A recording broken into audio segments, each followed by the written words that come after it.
ಹಿಡಿದು ಬೆಂಕಿಯಿಂದ ಸುಟ್ಟು ಬಿಟ್ರು, ಕಲ್ಲಿಂದ ಸಾಯಿಸ್ಬಿಟ್ರು, ಅವನ ಆಸ್ತಿಯಲ್ಲೆಲ್ಲ ಸುಟ್ಟು ಬಿಟ್ರು.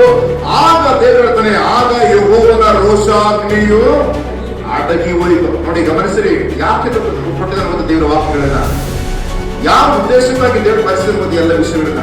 ಆತನ ಜೀವಿತದಿಂದ ನಮ್ಗೆ ಏನ್ರೆ ಒಂದು ಪಾಠ ಇದೆ. ಇಸ್ರೇಲ್ ಜನರ ಮೂಲಕವಾಗಿ ದೇವರು ನಮಗೆ ನೀತಿಯನ್ನು ಕೊಟ್ಟಿದ್ದಾನೆ. ರೋಮಪತ್ರಿಕೆ 15:4 ವಾಕ್ಯದಲ್ಲಿ ಬರೆಯಲ್ಪಟ್ಟಿದೆ, ಪೂರ್ವದಲ್ಲಿ ಬರೆದಿರುವುದೆಲ್ಲ ನಮ್ಮನ್ನು ಉಪದೇಶಿಸಲಿಕ್ಕಾಗಿ ಬರೆಯಲ್ಪಟ್ಟಿತ್ತು.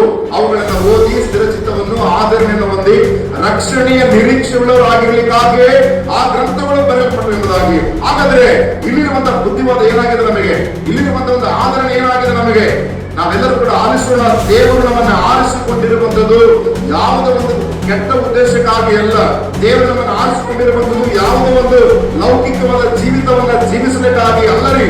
ದೇವರು ನಮ್ಮನ್ನು ಆರಿಸಿಕೊಂಡಿರುವಂತದ್ದು ಯಾವುದಕ್ಕಾಗಿ ಅಂತ ಹೇಳಿದ್ರೆ, ನಾವೆಲ್ಲರೂ ಕೂಡ ಈ ಲೋಕದಲ್ಲಿ ಎಲ್ಲಾ ವಿಷಯಗಳಲ್ಲಿ ಜಯವನ್ನ ಹೊಂದಿ ದೇವರ ಸಭೆಯಲ್ಲಿ, ದೇವರ ಆಲಯದಲ್ಲಿ ಒಂದು ಸ್ತಂಭವನ್ನಾಗಿ ನಿಲ್ಲಿಸಲಿಕ್ಕಾಗಿ ದೇವರು ನಮ್ಮನ್ನ ನಿಮ್ಮನ್ನ ಆರಿಸಿಕೊಂಡಿದ್ದಾನೆ ಇವತ್ತು.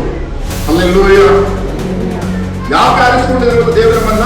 ಆತನ ಆಲಯದಲ್ಲಿ, ಆತನ ಪವಿತ್ರವಾದ ಮಂದಿರದಲ್ಲಿ ಒಂದು ಒಳ್ಳೆಯ ಸ್ತಂಭವಾಗಿ, ಒಂದು ಪಿಲ್ಲರ್, ಒಂದು ಸ್ತಂಭವಾಗಿ ನಿಲ್ಲಿಸಲಿಕ್ಕೆ ದೇವರು ನಮ್ಮನ್ನ ಆರಿಸಿಕೊಂಡಿರುವಾಗ, ಇಂತಹ ಕೆಟ್ಟ ವ್ಯಕ್ತಿಗಳು ಯಾರಾದರೂ ಇದ್ರೆ ಒಬ್ಬರ ನಿಮಿತ್ತವಾಗಿ ಕೂಡ ಇಡೀ ಸಮೂಹನೇ ದೇವರ ಶಿಕ್ಷೆಗೆ ಒಳ